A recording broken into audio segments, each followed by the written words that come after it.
alongside me. It's all about one man, really, with respect to Graham Potter and Brighton. All eyes on Steven Gerrard. He's done it in Scotland. Can he do it in England? Afternoon, everyone. I know you say it's about Gerrard. It's about Gerrard's team. Yes. They've got to produce a performance today, and it's going to be difficult for them, I have to say. Brighton are the draw specialists at the moment, so they're difficult to beat. But, you know, with a new manager, you've got 11 players who are busting the gut, who have to really go and impress, because the transfer window is upon us very quickly. So what he's definitely looking at, Steven Gerrard, at this moment from now onwards, is who I can keep, who I can get shifted, because he'll have been given some money. So all of these players, and you know, managers always say, you know, it's a blank sheet, we're right from the start. No, it isn't. He knows already. He'll have an idea of who he wants to keep and who he doesn't, and they will have to impress him starting today. Bonus to have Danny Ings back, I would have thought. I mean, he's fantastic in his Southampton career. He's got 3 goals so far for Aston Villa, but he's also got a habit of scoring against Brighton as well. So he's a useful man to have back in the side. Danny Ings is a fantastic player, but for the spate of injuries, I think he'd probably have been a regular at international level without a doubt. Yeah. He's a very good player on his day, and it's going to be interesting, because I don't think him and Ollie Watkins have played as much as they'd like to have, simply because of injuries. Be really good to see. I think Ben Dwyer will play behind Watkins and Ings, rather than, you know, up as a 3. I could be wrong, because I think that's where he does his work best, in that little pocket where there's a bit of space to play. And Brighton, well, it's a funny old time for them. Had a fantastic flying start to the Premier League, but they just can't stop drawing. They need to win a game sooner rather than later. They do, but the blessing is they're not getting beat. I know. Yeah. You'd rather lose 1 or 2 and win a couple. But there's momentum there, especially at the back. They're difficult to beat. You know, they had a great draw not so long ago against Liverpool, which should have given them a shot in the arm.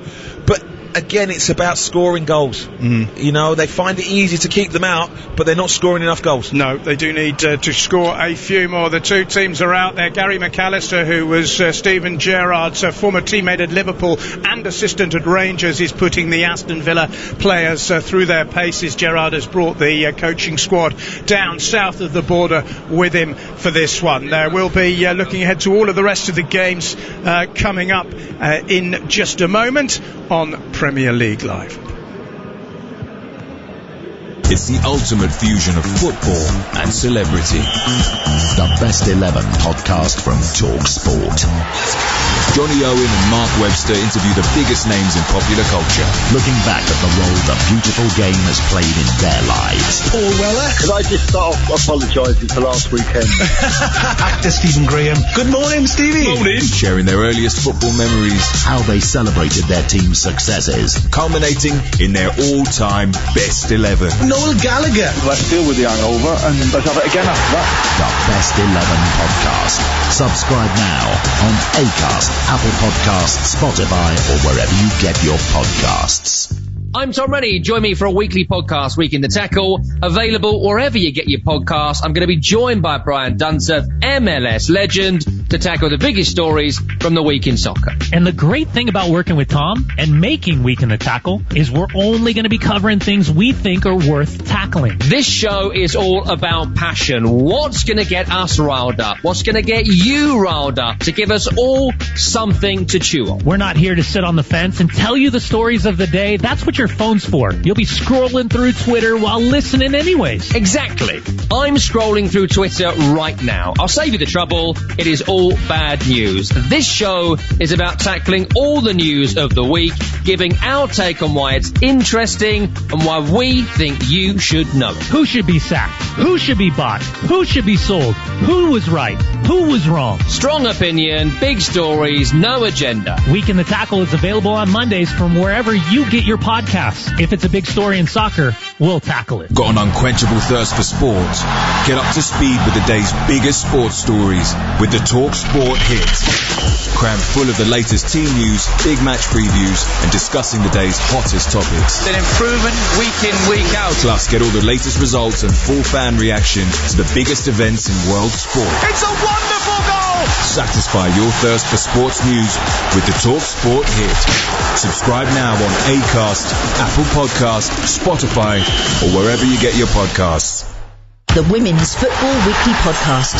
With Faye Carruthers. All the action, excitement and drama from across the entire women's game. Cleared off the line by Steph Houghton. Including the Women's Super League. Ella Price is there to tap it in. The UEFA Women's Champions League. Lana Cleland striking from outside the penalty area. And the Euro 2021 qualifiers. On the edge of the area to Emsley, and Emsley's going to finish it off. Plus, all the home nations' international friendlies. Lucy Bronze with the strike from the edge of the penalty area. World-beating big match conversation. There's Jodie Taylor. Subscribe now to the Women's Football Weekly Podcast on Acast, Apple Podcast, Spotify, or wherever you get your podcasts.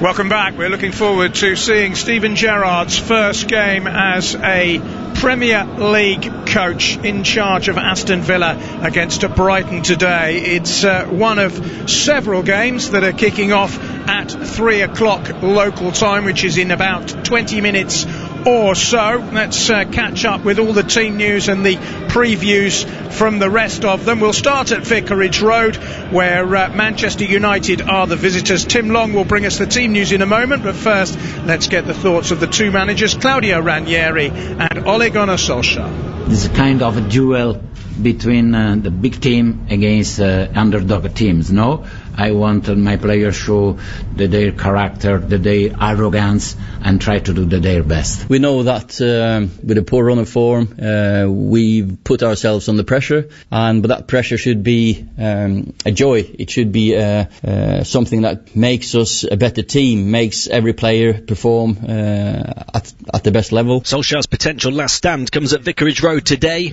Surely only a win will do against 17th place Watford. And in these desperate times, Ole Gunnar has rummaged around on the floor for the last remaining ammunition and given Jadon Sancho and Nemanja Matic just their fourth Premier League starts of the campaign and Marcus Rashford just his second. They're the three to come in after the derby defeat to Manchester City before the international break. Out go Mason Greenwood, who's tested positive for COVID, Fred and Eric Bailly as they switch again to a back four. Luke Shaw and Scott McTominay have both passed late fitness tests to start. For home side Watford, Claudio Ranieri makes three changes from their 1-0 defeat at Arsenal 2 weeks ago. Ozan Tufan is injured, Jure Kucka suspended, and Danny Rose benched. In comes Adam Messina at left back, while former United player Tom Cleverley and £9 million summer signing Imran Louza help form a new-look midfield. Watford just out of the drop zone, United's manager just about out of time, but no white flags waving yet in Hertfordshire. Yeah, well, it's the sort of game, Paul, isn't it, that if Ole Gunnar Solskjaer loses it and the intensity and the scrutiny on him will inevitably increase, won't it? Well, quite frankly, he can't lose it. No. For me, he has to win it. Yeah. And you know and what? win it well, I would say. Exactly right. It's about the performance and the result today. If he doesn't get both, because they're expected to win.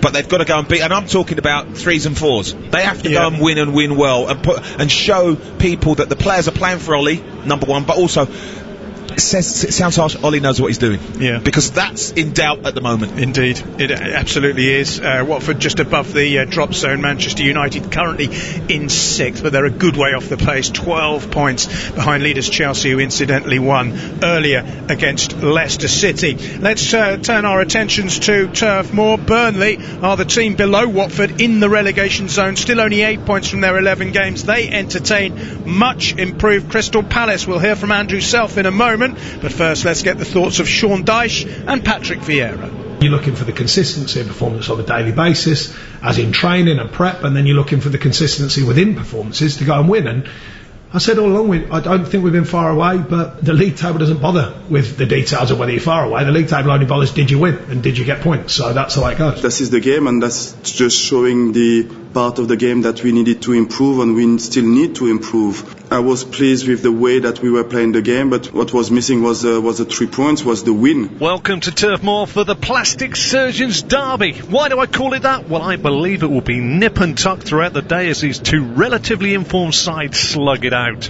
Sean Dyche's side seem to have found their feet finally this season. Unbeaten in 3, and Mr. D makes no changes to the side that drew with Chelsea before the international break, with 5-goal Maxwell Cornet up top with Chris Wood. Whilst Uncle Roy departed the Eagles, Monsieur Vieira has appeared to have removed the shackles, and his Eagles are flying. MacArthur is injured and replaced with Luka Milivojevic. Eduardo drops to the bench to allow Jordan Ayew to come back in to the side that beat Wolves by 2-0. Cosmetically on the face of it today, plastic surgeon's derby. Will it be dour, so your commentator will need more filler, or will it be brilliant? Or am I just talking complete Botox? The latter, I think. That was Andrew Self. Newcastle United against Brentford, of course. Aston Villa not the only side with a new manager this weekend, although, of course, he won't be there in person. Eddie Howe, the new Newcastle United manager, was expecting to be at St James's Park for the visit of Brentford. Unfortunately, he has tested positive for COVID and will have to watch it from home. Barry Swain will give us the team news. The interview was done before that news, I believe, with Eddie Howe. We'll hear from him and Thomas Frank. I'd like to think you'll see a Newcastle team playing in the way that I want them to, and a way befitting of what the Newcastle supporters want to see as well. Now there's a new manager coming in with a new style of play, so we actually haven't looked that much at Newcastle, of course individual players, but more at what Eddie did in Bournemouth. The start of the Eddie Howe era at Newcastle United was all set to start today. However, a positive COVID test means that he is self-isolating.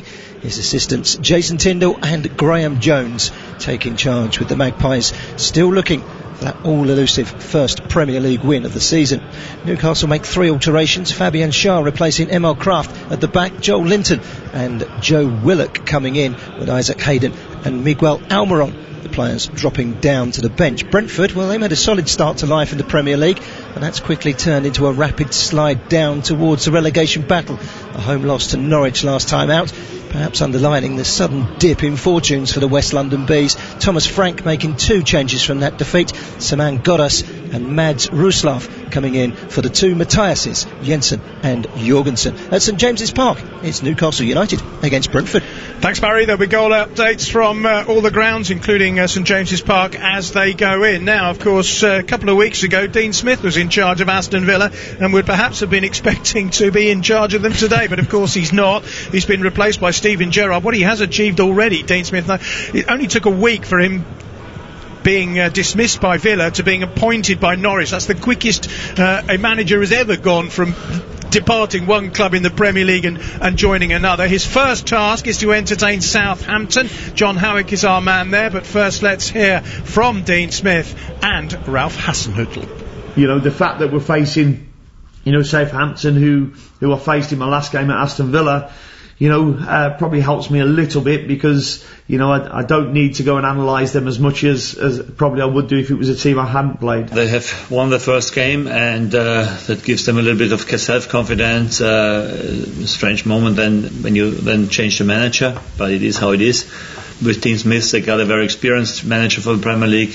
He did a good job in Villa. Dean Smith's last game as Villa boss was a defeat to Southampton, and while Smith wasn't out of work long, he takes over a Norwich side fresh off a win over Brentford in what turned out to be Daniel Farke's last game, but with the Canaries still bottom of the table. Smith hands a start to Todd Cantwell in midfield, making his 100th appearance for the Canaries, while Billy Gilmore and Grant Hanley also return. Omobamidele, Dowell and Lees Malou are the trio to make way. Southampton are fit, firing and fresh from the international break and looking to build on their excellent form of 3 wins from their last 4 games. Ralph Hasenhüttl's side could go as high as 7th with victory in Norfolk today. There's just one change for the Saints, with Ibrahima Diallo replacing Stuart Armstrong in the midfield. From Carrow Road, it's Norwich versus Southampton. So, it's a Saturday in the Premier League where we've got 3 new men. We've talked about Steven Gerrard. Eddie Howe, I mean, that is galling, isn't it? You get a dream job in charge of the club whose owners are the richest in the world of any club, and you're looking forward to it one day, and then of course you look at your COVID test and he must have been horrified. I mean, Eddie Howe, he'll be watching it and he'll be in contact with his assistants, but it's not the same, is it? It's not the same. You kind of hope in 6 months' time he looks back on it and everything's gone well. Do you remember that? That was the worst that's happened so far, but tough times ahead for Newcastle. You heard in the order Eddie Howe sort of saying that he wants the team to play his way. This is a team that isn't good enough. This is a team of players who haven't played that way at all. Now you're asking this same group to go and knock the ball about like they're Real Madrid. I can't see it somehow, and they will revert to type. They will revert to type because he has not been in there long enough, really, to be able to. And he's not there. And he's not there as well. To deliver half yeah, time. it's difficult. Advice, is he? It's difficult because you often revert to type when things go wrong. And Brentford, I think, are not the team you want to play against because they need confidence boosting. I think they could get it today. Yeah. Newcastle, the only team, incidentally, in the Premier League still without a win. What about Dean Smith? Didn't take him long. He didn't spend much time on the dole, did he? He left Villa and then he's suddenly got the job at Norwich, but it is a big job. They're still bottom, but they did get that first win, didn't they? Do you know what? I know Dean Smith, and I've spent a bit of time with him when he was at Brentford, talking about his philosophy and things like that. I think he would have turned it around, but it's the way football is. They don't give managers chance. You see, when everything's going well, we could manage them. It's when things aren't going well. It's when things aren't going well. But they don't give managers time when things aren't going well to turn things around. And it's no surprise to me that someone has snapped him up quickly because he's a top quality manager. Can he turn Norwich around? But that's because you talked about Newcastle, possibly the squad not good enough. I think that possibly applies to Norwich as well, doesn't it? I think he's in for next season. They're going to get on with whatever they get on with. If he can turn it round this season, he'd deserve a bonus, a medal, a knighthood, everything. But I just can't see it. They're just far too naive. And it might take too long for him to get them to wise up. Last game this afternoon in terms of the 3 o'clock kickoffs is Wolverhampton Wanderers, who are in a decent spell of form against West Ham, who are up in third place and could go second if they win today. Toby Gillis will be watching it for us, but first we'll get the thoughts of Bruno Lage and David Moyes. Most important is this: we know what we can do, so we need to be consistent, and consistent means more the game with the ball. I want to challenge the top four. I said that right at the start of the season. We finished 2 points outside Champions League last year. Can I challenge the top four? I don't know who the top four are going to be, but I felt that would be a good target to give the players. Two informed teams facing off with just one defeat each in their last 6. No team can match West Ham in that period, and only Arsenal have more points than Wolves. One change to the Wolves side that lost at Palace before the international break. Daniel Podence gets just a second start of the season in place of Trincao. It's the same news for West Ham, who have lost Angelo Ogbonna to probably a season-ending knee injury. Craig Dawson partners Kurt Zuma at the back, while Declan Rice is fit after missing England duty with illness. Both of these two are brilliant at their best, so expect goals and maybe a classic. It's Wolves against West Ham. Yeah, could be a good one. We'll have all the goals as they go in while we're commentating, of course, on Aston Villa against Brighton. And on that topic, let's hear from the men in charge. Graham Potter has been at Brighton for a while. Steven Gerrard is new to the Premier League management game. First and foremost, it's an extremely proud moment for myself, from a personal point of view. It's a real honour to be the head coach and manager of this football club. Although the last 7 to 10 days have gone extremely quick,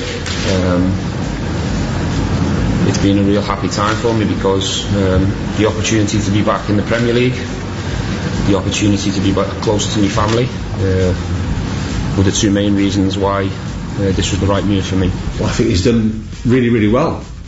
I think it's not easy when you're, I would imagine, because I wasn't one myself, a top player like Steven was, to take the step into coaching and management. I think you have to understand that just because you've been a top player doesn't necessarily automatically mean you're going to be a top manager. I think you have to go through a process and you have to be brave enough to do that, and I think that's what he's done. Good steps in terms of Liverpool, and then fantastic job at Rangers, winning the league there and gaining experience. The facilities at the training ground are elite, for sure. The structures are all in place for this club to be successful. A lot of fantastic staff. We've had a great welcome. There's a lot of ingredients that you need to be in my starting 11, and the players will find that out pretty quickly. You've got to have the right mentality, and you've got to go above and beyond, basically. Really become or strive to be elite and strive to be the best version of yourself, and you've got a chance of playing in our team. We're 7th at the moment, and we are because we've got the points. This time last year we were probably the other side of the table, but performances weren't so different, so you have to be fair. Sometimes in this league the margins go your way and then you get the points. It doesn't necessarily mean you're that good, and sometimes the margins go the other way. It doesn't necessarily mean you're that bad. and you just got to try and maintain a perspective and a focus on the game, on the journey that we're on. So there are the thoughts of the two managers. Graham Potter has been in the Premier League for a while. For Steven Gerrard, it is brand new. He's 41 years old. He made 504 Premier League appearances for Liverpool. He won the Champions League, the FA Cup, the League Cup and the UEFA Cup, which is now the Europa League. He won 114 caps and scored 21 goals for England. Now he faces a job which many ex-players will tell you is harder than playing. There is more pressure, there is more expectation, but a wonderful player, and we'll find out very shortly whether he fits the bill as a manager. It's Aston Villa against Brighton on Premier League Live. Got an unquenchable thirst for sport? Get up to speed with the day's biggest sports stories with the Talk Sport Hit. Crammed full of the latest team news, big match previews and discussing the day's hottest topics. An improvement week in, week out. Plus get all the latest results and full fan reaction to the biggest events in world sport. It's a wonderful goal! Satisfy your thirst for sports news with the Talk Sport Hit. Subscribe now on Acast, Apple Podcast, Spotify or wherever you get your podcasts. Talk Sport. 20 years old and still not able to make a cup of tea. That's a great starting point, I think. Excuse me. With bitter experience comes great responsibility. Let's go to Cumbria and Fraser. Fraser, good morning. Hello. Fraser, get out of that league. The nation's first and best commercial sports radio station. Live, lubricated and legendary. 20 years of Talk Sport. Previously on White and Jordan. This is rewarding mediocrity. No, it's not. It's the exact opposite. Two towering giants of sports media. He's got COVID-19. He's got Newcastle wanting to sue him. He's got broadcasters pulling money out of deals left, right and centre. You wouldn't want to fly with this guy, would you? Jim White and Simon Jordan. Double trouble, daily drama and searing debate. Continues weekday mornings from 10 on Talk Sport. 20 years of Talk Sport. Gentlemen, good evening. There's no such thing as an overnight success. Accrington Stanley 4, titanium plasmatronic death droids from the future 0. Excess. I wasn't getting up, I was just getting in. Excitement. Excuse me, and extremely strong opinions. I spend my life covering the big game at the big level. On DAB, medium wave and on your smart speaker. 20 years of Talk Sport. Previously on White and Jordan. If you haven't bought, owned, managed, sold a player, managed a football club, sat in a boardroom, sat in a dressing room, what exactly do you know? 100% engagement. The Football League is a league which is a busted flush. You're obsessed with that subject. You do know that. Jim White and Simon Jordan. High Octane Radio. Continues weekday mornings from 10 on Talk Sport. The Women's Football Weekly Podcast. With Faye Carruthers. All the action, excitement and drama from across the entire women's game. Hit off the line by Steph Horton. Including the Women's Super League. Ellen White is there to tap it in. The UEFA Women's Champions League. Lana Clellan striking from outside the penalty area. And the Euro 2021 qualifiers. On the edge of the area to Emsley. And Emsley's going to finish it off. Plus, all the home nations international friendlies. Lucy Bronze with the strike from the edge of the penalty area. World-beating big match conversation. There's Jodie Taylor. Subscribe now to the Women's Football Weekly Podcast on Acast, Apple Podcast, Spotify or wherever you get your podcasts. You're listening to TalkSport's coverage of Aston Villa against Brighton and Hove Albion from Villa Park. I'm your host, John Anderson. Alongside me is the former Aston Villa winger, Paul Mortimer. This is Premier League Live. Well, in front of an appreciative Holt End and the other Villa sections of this famous stadium, Steven Gerrard has made his way around to the dugout wearing a dark jacket, V-neck jumper and Aston Villa tie for his first taste of the Premier League as a manager. He's never won it as a player. That was the one thing missing from his CV, but he won everything else. He's played at the top level for decades as a player. can he revitalise an Aston Villa side who've lost their last 5 games, beaten by Spurs, Wolves, Arsenal, West Ham and Southampton in recent weeks. Brighton and Hove Albion, they have a strange record too. They haven't won in 6 games, although 5 of those have been draws. So in 10 games, neither of these two teams have managed to win between them. But of course the difference is that Brighton bagged points early in the season. They have 17. They could go above Manchester United and even Arsenal into 5th place if they win today, whereas Aston Villa are 5th from bottom, above Watford only on goal difference. Both teams are in their home strips today. Aston Villa in claret and blue and Brighton in red and white. The Seagulls won for the first time ever here last season, a 2-1 win when Dean Smith was in charge. Steven Gerrard will be hoping he can turn it around and give Aston Villa a much needed victory. 3 wins, a draw and 7 defeats under the previous regime.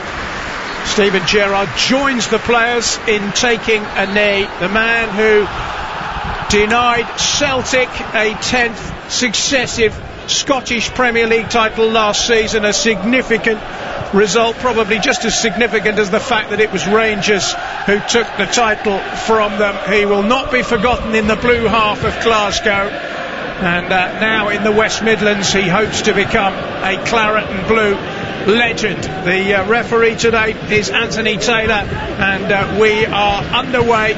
Contrast in styles, Paul. 4-3-3 we expect for Aston Villa. Brighton have gone 3 at the back. Yeah, they look like they've got 5 in midfield, and Tariq Lamptey I think is going to be giving Matt Targett some serious problems, because he's quick, he's fit, because he's had a long period out, he's fit and raring to go. And I think this midfield area is going to be hugely important. You know, they've got Ramsey, Nakamba and McGinn versus Lallana, Bissouma and Groth. It's going to be interesting to see who comes out on top in that area. Here's McGinn finding Watkins. Watkins just drifting away, clips the ball away towards the near side. It's picked up by Matty Cash, who just knocks it diagonally square to McGinn again, the Scottish international, into the box. It's just clubbed away by Webster, player who's fit again after missing recent games. He joins Duffy and Dunk in that 3. Here's Watkins again. Positive start by Villa. McGinn could have shot perhaps. Instead he's gone out wide to Matty Cash. Back into John McGinn. Swirls it into the box. And Lewis Dunk uses his experience just to shepherd the ball out of play before there was any opportunity for Buendia. Positive start by Gerrard's Villa. It is, but if you watch Brighton, they soak up this pressure well. Yeah, you saw, virtually every player was back, and they fill gaps really well, and they're difficult to break down because, the 3 in midfield sit in, Lamptey and Cucurella sit back, and it's like a blanket covering their back 3 and the goalkeepers. Very difficult to break them down. Yeah. They haven't scored 3 goals in a game for a long time, Brighton. They have problems up front, 2s and 1s it's been, or occasionally 0s this season, but as you say, defensively they're pretty good. The 2 teams line up like this. Emiliano Martinez is the Villa goalkeeper. Across the back 4 it's Matty Cash, Ezri Konsa, Tyrone Mings and Matt Targett. Midfield is John McGinn, Marvellous Nakamba and Jacob Ramsey. Up front Emiliano Buendia, Danny Ings and Ollie Watkins. Brighton have Jason Steele in goal. He's making his Premier League debut because Robert Sanchez is suspended. The back 3, I'll tell you about that in a minute, because here comes Danny Ings for Villa, and he's found Watkins, who's caught in possession on the edge of the box. Nothing given. Tariq Lamptey tackled him. Watkins has it again on the far side, looks to get the cross in. It's nodded away by Duffy. Doesn't clear the penalty area, though it will now. Lamptey just clips it out of play. In front of Jason Steele, Brighton have Shane Duffy, Lewis Duncan and Adam Webster. Then it's Tariq Lamptey and Mark Cucurella, the 2 wing backs, with Adam Lallana, Yves Bissouma and Pascal Gross between them. Up front, Jakub Moder and Leandro Trossard, who scored in his last 2 games for Brighton and Hove Albion. 3.5 minutes played. Villa have had all of the possession so far. but Gerrard has a job on his hands trying to improve their worst start to a Premier League season since 2016 or 15-16, and Villa fans won't need reminding that was a relegation season. Yes. I know, Paul, you felt that Dean Smith perhaps was rather hastily removed, but what do you make of Gerrard as a coach potentially? Obviously we haven't been following Scottish football. I've seen a bit of Scottish football. I've seen the way they play, but the thing about it is, no disrespect, the level is completely different. It is, I look at Rangers and I would say that they were a very good Championship side. That's just my personal opinion. I think they're struggling in the Premier League. I really do. So the whole thing is different. But it's, for me, what you see is their mindset, their desire, the way they play, the intelligence. That's what you hope he can get into this Villa team. Here's Tariq Lamptey. You've mentioned his injury. It's good to see him back. It's only his 6th appearance of the season. He finds Bissouma, and now it's Gross finding Lamptey again. There's no room for him at the moment. He's trying to get beyond target. He's done that. He clips it. The cross in, and it's Matt Targett's outstretched left toe that pokes the ball away, and Brighton and Hove Albion have a corner inside the first 5 minutes. And watch out for that, because Targett does really well there, but had that been 10 yards further back towards the Brighton goal, with more space for Lamptey to run into, he's running away from Targett. Set piece is hugely important. We saw that happen earlier on today with Chelsea.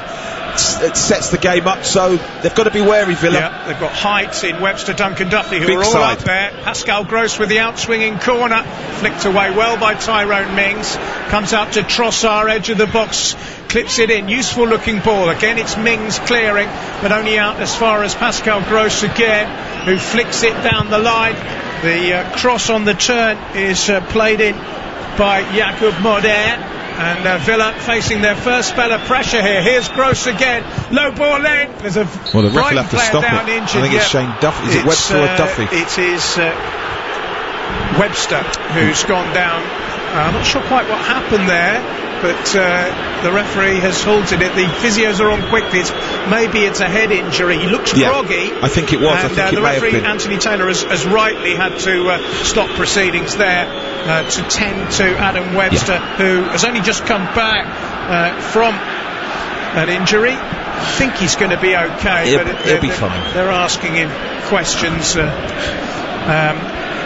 about whether he knows who he is and where he is. Let's get news of an early goal here, and it's come in the game between Norwich and Southampton. Here's John Howick. Ball just bobbles around on the edge of the box. Might break here in the penalty area for Che Adams. Gets the ball out from his feet. It's a wonderful finish into the bottom corner by Che Adams. So many defenders around him. He found the space. He had the time. He had the composure. Well, that's a goal for Southampton. Bad news for the former Villa manager Dean Smith on his first game in charge of Norwich City. It's 1-0 to Southampton. Che Adams was one of the scorers for Scotland in the World Cup qualifiers. They've made their way into the playoffs, so he's having a very, very good week, Che Adams. Here's Villa trying to come forward with Ramsey. Out wide it goes, back to Jacob Ramsey. Little touch there by Ings, back to Watkins. Watkins swings it away towards the near side, and the ball is with Ramsey again. Here's Watkins, back to Ramsey, and Villa will have a corner. I think there's been a goal at Vicarage Road as well. We'll hear from that in just a moment from Tim Long, who's there. Here it's 0-0, but a corner. Good sharp play from Villa. They just, for some odd reason, picked up the pace. 1 and 2 touch stuff, really passed it well, caused Brighton a few problems. But again, like I said, Brighton defend really well in numbers, making it difficult to break them down. First set piece for Villa. I'm sure Steven Gerrard has been working on them in training. It's going to be Matt Targett with his left foot from that flank to produce an outswinger. It's trying to put pressure on Steele, the debutant goalkeeper in terms of the Premier League for Brighton. He's been at the club since 2018, but it's the first time he's played in this division. Lovely ball in. A great cross. Really good cross by McGinn, and it took some good defending there by Brighton, Duffy, to get the ball behind and away to safe. That was a super cross by the Scotsman. Well, it's a wonderful cross because no one knows it's coming. Yeah. He's sort of in their right wing position, running back towards his own goal, and chopped the ball back into the box and caught the Brighton defenders unawares. I've got to say they scrambled really well, Brighton, to get it clear. Second corner in quick succession for Villa. Again, it's a deeper one. Dunk tries to get it away. Ings heads it back. It's found its way to McGinn. They're urging him to shoot. Instead, he's played a short ball to Danny Ings. Deflected cross back in by McGinn. It's all rather scruffy at the moment. Brighton can't get the ball away. Finally, McGinn heads it forward. And Jason Steele, the former Blackburn and Sunderland goalkeeper, also played for Middlesbrough, grabs the ball in his first meaningful moment of his Premier League career. Let's go back to Carrow Road. Busy start for John Howick. Norwich Southampton. Sheets are going down the right side, finding Arendt. Turns the ball in. Pookie with a header, and it's sneaked in past McCarthy in the near post. It's an equaliser for Norwich. An instant reply. Has to go down as a goalkeeping error. Well, Timo Pukki, 2 goals in the opening 7 minutes there at Carrow Road, none here in the opening 10. So 1 apiece between Norwich and Southampton. Here Tariq Lamptey's trying to get down the right hand side. Target has managed to block him. You've earmarked that as a potential challenge. And we've got dramatic scenes at Vicarage Road. I think David De Gea has just saved a penalty. Meanwhile, we have a throw in to Aston Villa. 10.5 minutes played. I like the tempo to this game. There's a pace and tempo to it that's quite decent. Both teams look like they want to play and they want to be progressive in their play as well.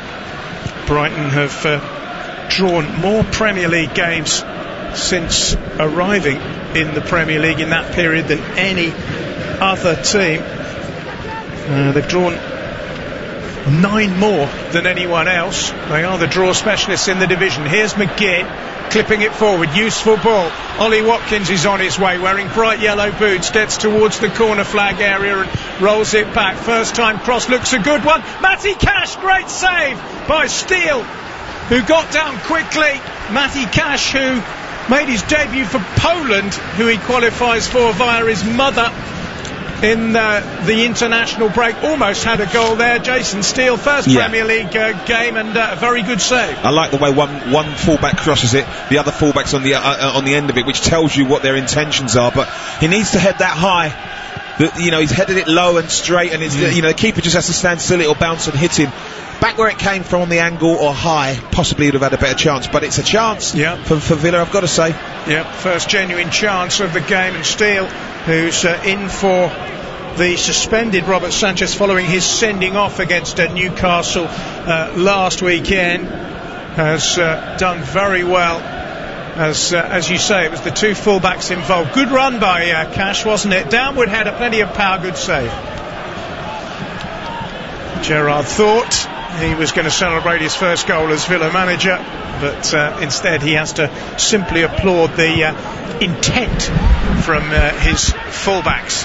Here's Esri Konsa, who missed last weekend's game through suspension, but he's back, finding Tyrone Mings, who got his first England goal in the 10-0 demolition of San Marino, England's biggest ever competitive victory in a history that goes back to 1882. Use that term competitive loosely. I mean, it was competitive in the sense that it was a World Cup qualifier, but I agree. Tyrone Mings is up against rather stiffer opposition today than he was against the part-timers from San Marino. 13 minutes gone, Aston Villa 0, Brighton and Hove Albion 0. A reminder, it's Norwich 1, Southampton 1. Che Adams putting Southampton ahead, Timo Pukki equalising. There's been a goal in the game between Burnley and Crystal Palace. Let's hear about that one from Andrew Self. Back 12 yards to Gallagher. Gallagher delivers right foot, looking for Benteke or Zaha. Cornet heads it away. Anderson gets it to Benteke. Benteke with a shot off the inside of the post and into the back of the net. Christian Benteke puts Crystal Palace in front. So Christian Benteke on target for Inform Palace. What a season Patrick Vieira's having in his first job as a manager. We've been talking about first jobs as managers in the build-up to this one, and he's in his first season, and he's got the early goal there from Benteke, the Belgian international, to make it 1-0 to Palace. Here the ball is with John McGinn, who just rolls it back to Ezri Konsa. Villa just keeping possession at the back at the moment, but not really getting anywhere in particular. Here's Tariq Lamptey for Brighton. He's wearing gloves, but it's not a particularly cold day in the West Midlands, given that Christmas is just a little over a month away. You speak for yourself. Do you think it's cold? I got my gloves on. Have you? Well, I must obviously made of stone. Hat and scarf in the back. Well, you never tell know. us about your new coat, by the way. Very stylish. Burberry, is it? Yeah, well, we're going to go there again. No, we were talking about it beforehand. I said that we're not interested in fashion, and you said speak for yourself. So the ball's just hit the referee, Anthony Taylor, and it's ended up at the feet of Adam Webster, who gets it forward to Pascal Gross. Here's Tariq Lamptey. Gross, the German again. Lamptey clipping it back to Webster. Brighton enjoying a little spell of possession. Webster slightly overran it though. Bissouma though, he's hurt himself, by the way. Yeah, he's still down. I think he's going to be okay, hopefully. Lewis so. Dunk plays it to Duffy. Shane Duffy played in both Old Firm derby games for Celtic last season against Steven Gerrard's Rangers and lost them both. Here's Bissouma forward to Cucurella, the impressive young Spanish wing-back. Nothing's come of that for Brighton though. Villa have hoisted it up towards halfway. Lewis Dunk just rolls it back to Jason Steele, who's already made one excellent save. He's made over 300 professional appearances, but this is his first in the Premier League. His prior appearances this season had all come in the League Cup. I was alluding earlier to bizarre opening to the game at Vicarage Road between Watford and Manchester United. Tim Long can shed some light on it. Sarr steps up again. Which way is he going to go this time? Saved by De Gea again! And cleared away by Bruno Fernandes. 10 minutes and we've already had a whole afternoon's worth of drama.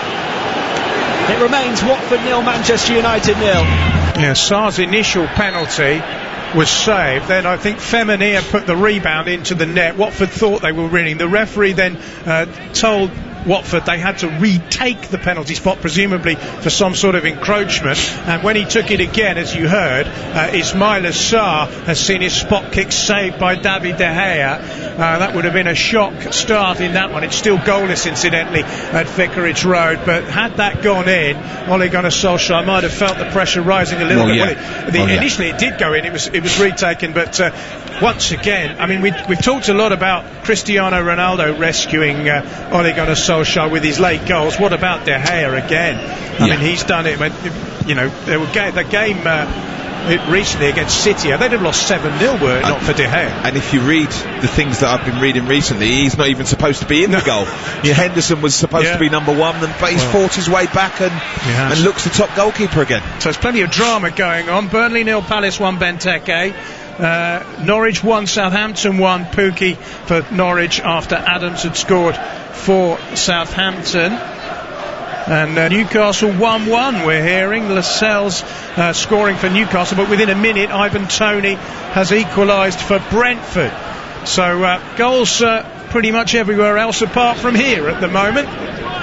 Lamptey rolls it back to Adam Webster. Jason Steele, who's got the ball at his feet, is the reason why we haven't had a goal here, because he made a splendid save to deny Matty Cash, whose downward header was repelled by the Brighton goalkeeper. I think you can see why both sides are where they are in terms of goal scoring. They're taking so long to move the ball up the pitch, they're allowing their opponents to just get back in numbers. If you look at Brighton now, neither team hits long balls.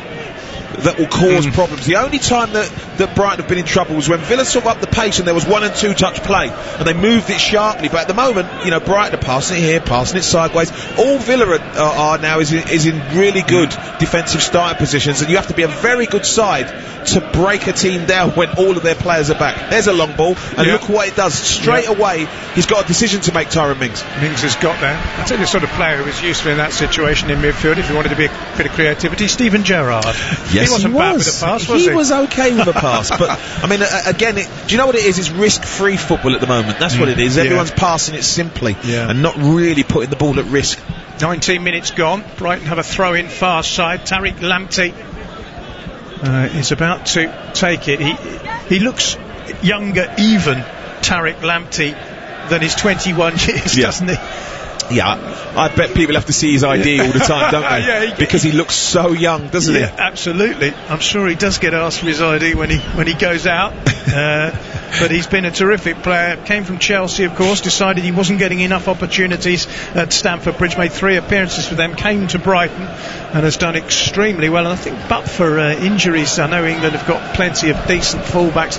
He might have been knocking on the door of international recognition. I think he would have been, because he brings something that we don't have. You know, he's a winger playing fullback, and he's very good going forward. Now at that level, what's he going to be like defensively? We don't know, but you know, as wing back, you know, he'd be fantastic addition to the squad. Absolutely.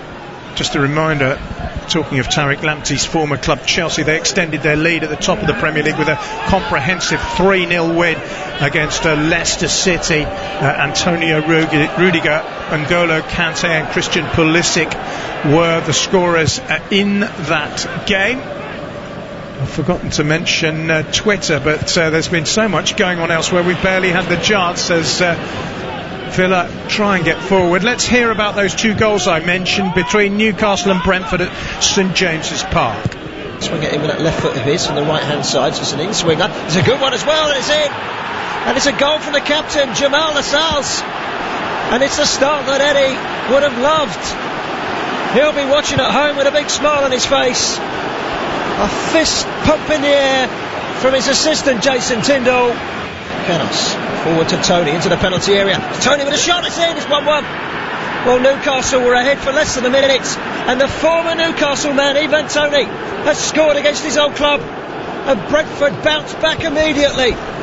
Ivan Toney, I forgot he played for Newcastle. He only made a few appearances there, but absolutely, that was Barry Swain, our commentator, with everything that's been happening up at St James's Park. It's been a lively day in the Premier League already as Villa play a long ball forward towards Matt Targett. There's a header there from Webster. He won't want it to go for a corner, and he's done well. He's clattered it back into the body of Matt Targett. It's gone behind, and it's going to be a goal kick to Brighton and Hove Albion, who won 6 of their first 7 games this season in all competitions. In the Premier League, they took 12 points from their opening 5, but they've only managed 5 points from 6 games since. And as I mentioned, they're the draw specialists, and I mean, you've touched on that. It's not surprising. They're good at the back and not so good up front. Well, that's what they've done. They've made themselves hard to beat. You know, I mean, Graham Potter's job every year is to survive. Let's not kid ourselves. No. And he's saying we're going to make ourselves difficult to beat. If we can nick games, because I think that's what they're looking to do, just frustrate teams and then nick games. But then they have to take virtually every chance that comes along, and they're not doing that. Ball's gone out of play for a goal kick. Alisa Abiaziem is with us. Who better to have as a mentor than Great Face Radio? That's me. Well, I'm not sure about that. I want to thank you especially for your support. Hope continue to get advice from you. You always will. Just keep listening, keep learning, and as we always say, all the best with your ambitions. I gather you have had some sort of on-air experience already. Be interested to know how you're getting on. Here's Jason Steele for Brighton. 3 Eden Hazard. The only thing better than hearing the best 2 commentators in the business is doing so after my Blues have already taken care of business this match week. Cheers. That's a Chelsea fan, of course. As I mentioned, they've won 3-0 at Leicester, and Chelsea are currently 5 points clear, or 6 points clear, depending on what West Ham's result is. Assuming that West Ham draw, it would be 5. If West Ham were to win, of course, that would be reduced. They're at Wolves, and it's 0-0 currently. Here's Tariq Lamptey midway through the first half at Villa Park. Aston Villa's 0, Brighton 0. Only one real clear-cut chance so far. Here's Trossard, who's been in the goals lately for Brighton, but Mings gets it away from him and does well and manoeuvres it forward. Trossard is penalised just for pulling him back there. Trossard's in a little spell of form, scored in the last 2 games, got a goal against Newcastle, and of course scored in that 2-2 draw at Anfield. Burnley have equalised against Crystal Palace. Andrew Self curls it in, it's a deep one, meets the target, wins the header, inside of the post, and in it goes. He climbs above Kouyaté, and Ben Mee this time is the goal scorer, and Ben Mee with his 2nd goal of the game. Burnley captain gets them back on terms in that one after Benteke had given Crystal Palace an early lead. So at the moment it's Villa 0, Brighton 0 here. Burnley 1, Palace 1, Newcastle 1, Brentford 1, Norwich 1, Southampton 1, Watford 0, Manchester United 0, De Gea saving a Sarr penalty there, and Wolves 0, West Ham United 0. So every single game in the Premier League currently is level. Leicester 0, Chelsea 3 at the King Power earlier today. Here's Jacob Ramsey playing a little 1-2 with Danny Ings. Comes back to John McGinn, who just pushes it out wide to Matt Targett. Villa aren't making too much headway despite the possession they've had. Here's Nakamba. There was a little doubt over him whether he would start today. He's making his 50th Aston Villa appearance, having passed a fitness test. The ball's gone behind. It's a corner to Aston Villa with 25 minutes gone. What's it going to take to unlock this Brighton defence? A bit of individual brilliance, or possibly a mistake, or a set piece, or something like, they're a big side though, Brighton. They are. We have a set piece. It's a corner, Aston Villa's 3rd of the game. Once again, it's over on the far side of the field as we look, and once again the tall men of Brighton and Hove Albion will look to repel it. In the end it's flicked by Mings. McGinn drives it back in, and it's knocked away on the full by Duffy, and it goes out of play midway inside the Brighton half. It's interesting how they defend corners, Brighton. They don't mark individuals, they mark territory, they mark zones, and it's very, very interesting. I mean, normally you have sort of 2 or 3 players along the 6-yard line. They've got 5 or 6 players along the 6-yard line. They flood the area with players, and that's sort of how they defend. They flood the areas and make it very difficult to break them down. You can see the tackle where Webster got hurt, and he's cut on his shin. Yeah, there's a bit of blood on his sock. Yeah, just overran it. He was smiling a moment ago. It was a clash of knees, really, wasn't it? It happens. With Nakamba. It happens. I mean, it's going to be okay. Just needs a plaster on it, I think. Obviously, it's a blood injury, so it has to be dealt with properly. At the moment, they're pouring water onto